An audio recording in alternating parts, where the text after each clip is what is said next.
What's up, MS Warriors? This is Trevor Wicken coming back at you.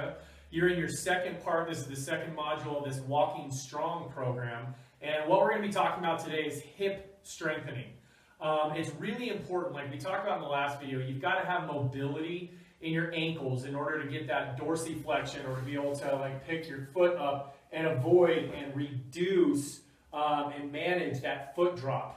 Okay, because if you can't pick that foot up, it's going to be really hard to pick your leg up, which we actually need. So we've got to start at the ankle, and now we're working our way up to the hips.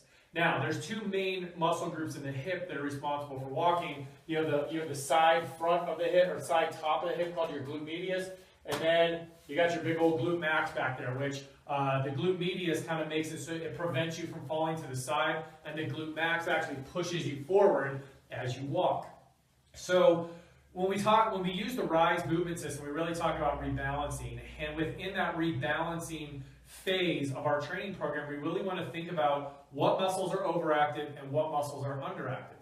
And based on the fact that, a lot of people in this culture sit, even when they're not affected by MS, when you do get MS, you tend to sit a lot more because you're fatigued and your legs get tired and your legs get heavy and you don't know what to do to work out. And basically you just sit a lot more. And so when we're in a seated position, we're sitting down like this, the muscles up here called your rectus femoris, these hip flexors here get very tight. And also the muscles just to the side of that called your TFL muscles, tensor fascia lata muscles, get very tight. Now the TFL and the glute medius are what are called functional opposites, meaning one does one function, the other does the exact opposite. And then the rectus femoris and the glutes are functional opposites. So when we first start working on exercising and just getting the body to try to balance out, we want to try to work on some functional opposite stuff so we can get our body moving better. It's important to strengthen your hips because it prevents us from falling when we're walking. And so I put this in the Walking Strong program because it's super vital that we get our hips balanced because our hips are typically, they are the hinge of our body, right? So if you have an over tight rectus femoris and a super tight glute max, or a super weak glute max, what that's going to happen is it's going to pull you forward. So when we're talking about preventing forward falling, a lot of people, when they start to lose their balance, they start walking like this, right? You're already falling down towards gravity. Your head weighs like 12 to 14 pounds or something like that. So you're already pulling forward. Your shoulders are already rounding. Everything's trying to pull you towards the ground, so it makes you want to fall. And the thing is, if these get too tight and these aren't strong enough, you're just going to be pulled down and ratcheted down like that trying to walk. Things are not going to improve and you're not going to be functional. You're actually going to get less functional. And then when we talk about preventing falling as well when you walk, you also want to prevent falling to the side. Okay? And when you fall to the side, a lot of times people feel like they're falling to the side, so then they lurch forward and they end up falling forward anyway. So the muscle, that glute medius muscle, is typically weak. And your TFL muscle is typically overactive. And so what happens is it actually pulls your legs in like this. So watch someone walk a lot of times. You'll see their knees kind of cave in like this as they walk, especially someone that's starting to lose their balance because they think this is going to stop them from falling when in fact it's going to make them fall more often and increase their risk for it, okay? So I'm going to show you 4 exercises today to actually alleviate those functional opposites. So here we go. All right. So we first want to turn down the overactive muscles, and how we're going to do that, we're actually going to start with our TFL, okay? So how we're going to do that is we're going to be against the wall, okay? I'm going to show you the movement first, and then I'll show you against the wall. What you're going to do is you're going to have one leg forward, one leg cross back behind you, and then you're just going to lean to the side. And you're going to kind of push that hip to the side and a little bit forward. So go that direction and then reach up above your head. You will feel that through here. You're going to hold that for about 30 to 45 seconds.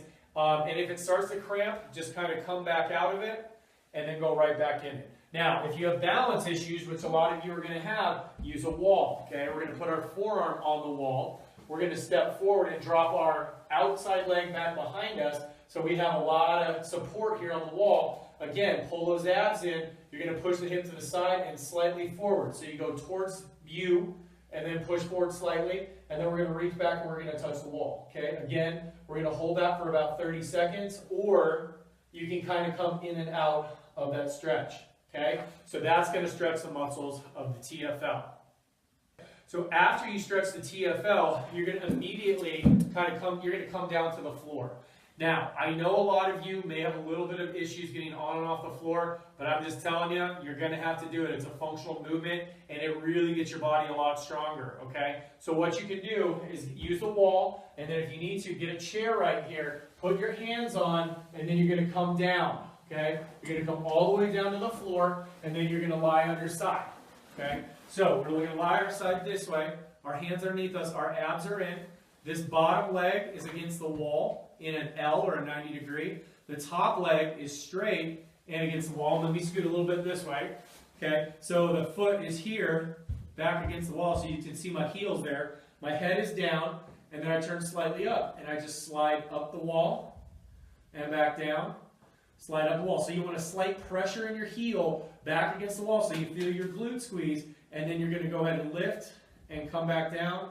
Go ahead and lift and then come back down. So I want you to do about 10 to 15 reps of using that glute medius right after you stretch that TFL.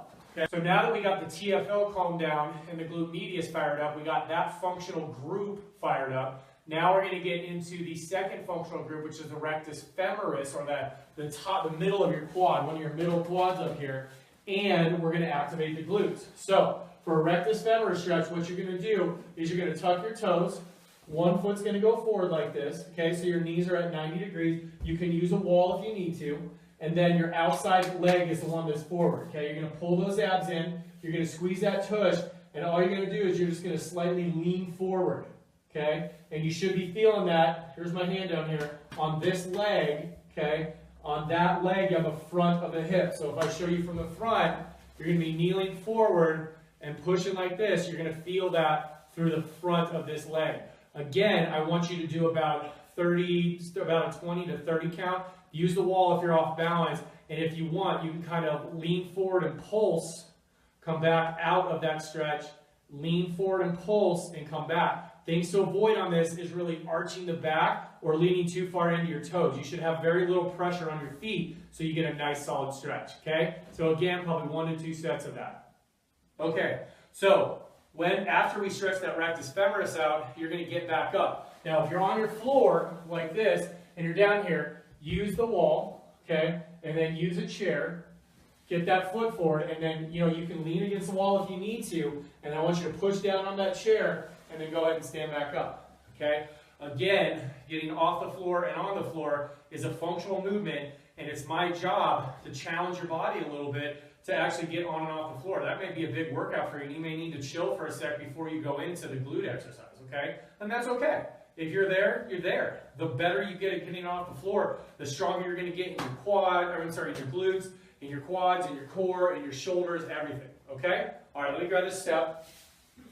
Okay, so for our glute activation, we're going to use what's called a aerobic step. This is about a 4-inch step. Now, if you already have issues going up and down the stairs and your knees hurt or your ankles hurt or something like that, then just use something smaller, like probably 2 inches. One, you're not going to get a ton of benefit out of, but about a 2 to 4 inch step is probably adequate. As you get better, you can always raise the step. So what you're going to do, you're going to go ahead and put this against the wall. So make sure you're against the wall so you don't slip. And then what I want you to do is put your full foot on the step here, not hanging off or anything like that. Put it up, okay? Have your forearm against the wall, and what you're going to do is you're going to lean forward so you feel most of the weight in this heel of this front leg. Then what you're going to do is you're just going to step up, okay? So you're here, just step up, step back down, keep most of the weight here. Try to avoid rocking backward, okay? So go ahead and push up and back down, and I want you to push from your heel.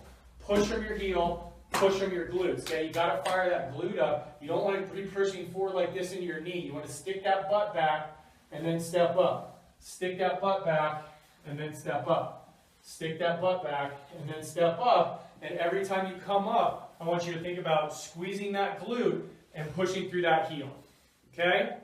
So those are the 4 exercises. 1 set of those is fine. For the 2 stretches, do about a 30-second or so stretch. For the two exercises, I want you to do between about 10 and 20 repetitions just using your body weight and feel those muscles kick in. Feel the muscles of the glute medius, feel the muscles of the glute max. All right, MSers? So that's what we're doing. Go fire it up, start walking better. I'll see you on the next module.